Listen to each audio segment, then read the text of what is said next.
जय जय श्री राधे।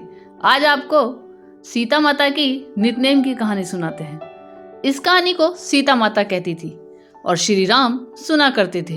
एक दिन श्री राम भगवान को किसी काम के लिए बाहर जाना पड़ गया तो सीता माता कहने लगी कि भगवान, मेरा तो 12 वर्ष का नितनेम है, अब आप बाहर जाएंगे तो मैं अपनी कहानी किसे सुनाऊंगी। श्री राम ने कहा कि तुम कुएं की पाल पर जाकर बैठ जाना और वहां जो औरतें पानी भरने आएंगी उन्हें अपनी कहानी सुना देना। सीता माता कुएं की पाल पर जाकर बैठ जाती है। एक स्त्री आई, उसने रेशम की जरी की साड़ी पहन रखी थी और सोने का घड़ा ले रखा था। सीता माता उसे देख के कहती है कि बहन, मेरा 12 वर्ष का नितनेम सुन लो। वह स्त्री बोली कि मैं तुम्हारा नितनेम सुनूंगी तो मुझे घर जाने में देर हो जाएगी और मेरी सास मुझसे लड़ेगी। उसने कहानी नहीं सुनी और चली गई। उसकी रेशम की जरी की साड़ी फट गई, सोने का घड़ा मिट्टी के घड़े में बदल गया। सास ने देखा तो पूछा कि ये किसका दोष अपने सिर लेकर आ गई है।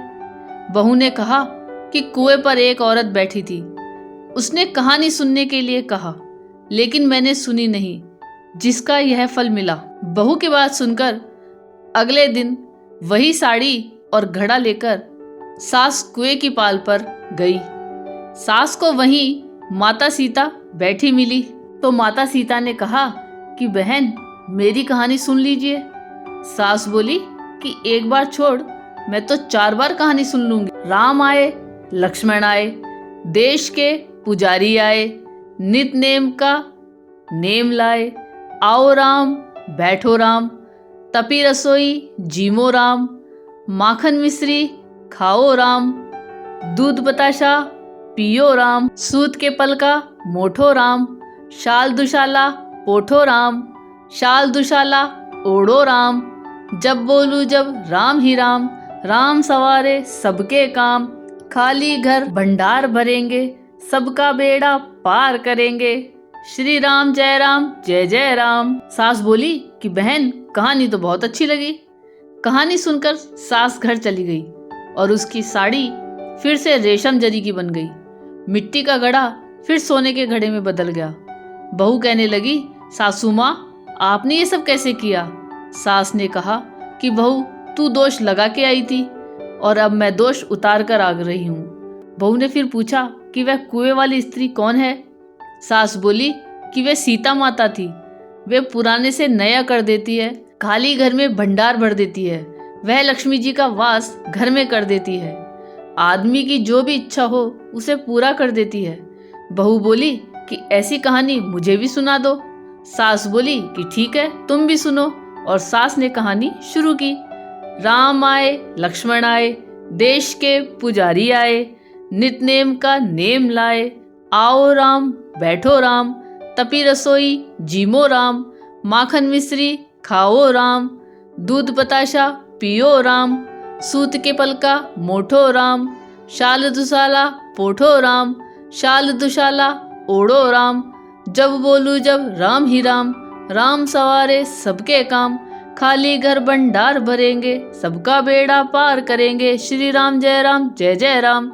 कहानी सुनकर बहू बोली, कहानी तो बहुत अच्छी है। सास ने कहा कि ठीक है, इस कहानी को रोज कहा करेंगे। अब सास बहू रोज सवेरे उठती, नहाती धोती और पूजा करने के बाद नितनेम की सीता माता की कहानी कहती। एक दिन उनके यहाँ एक पड़ोस की औरत आई और बोली कि बहन, जरा सी आँच देना। तो वह बोली कि आँच तो अभी हमने जलाई नहीं है। पड़ोसन ने कहा कि तुम सुबह 4 बजे से उठकर क्या कर रही हो फिर।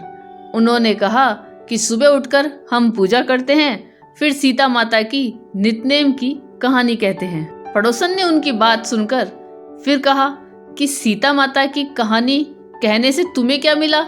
वे बोली कि इनकी कहानी कहने से घर में भंडार भर जाते हैं, सारे काम सिद्ध होते हैं, मन की इच्छा भी पूरी होती है।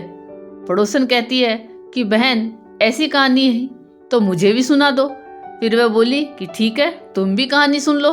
राम आए, लक्ष्मण आए, देश के पुजारी आए, नितनेम का नेम लाए। आओ राम बैठो राम, तपी रसोई जीमो राम। माखन मिश्री खाओ राम, दूध बताशा पियो राम। सूत के पलका मोठो राम, शाल दुसाला पोठो राम। शाल तुरशाला ओढ़ो राम, जब बोलूं जब राम ही राम। राम संवारे सबके काम, खाली घर भंडार भरेंगे, सबका बेड़ा पार करेंगे। श्री राम जय जय राम। सारी कहानी सुनने के बाद पड़ोसन कहने लगी, बहन कहानी तो मुझे बहुत अच्छी लगी। अब वह पड़ोसन भी नितनेम सीता माता की कहानी कहने लगी। कहानी कहने से सीता माता ने पड़ोसन के भी भंडार भर दिए। अब तो पूरे मोहल्ले में नितनेम की कथा चल पड़ी। हर किसी की मनोकामनाएं पूरी होने लगी। हे सीता माता, जैसे आपने उनके भंडारे भरे, वैसे ही आप हमारे भी भंडारे भरना, कहानी सुनने वाले के भी और कहानी कहने वाले के भी, और मेरे पूरे YouTube परिवार के भी। आपको ये कहानी कैसी लगी ये कमेंट करके जरूर बताइएगा। चैनल पे नए हो तो सब्सक्राइब जरूर कीजिएगा, वीडियो को लाइक और शेयर कीजिएगा। धन्यवाद।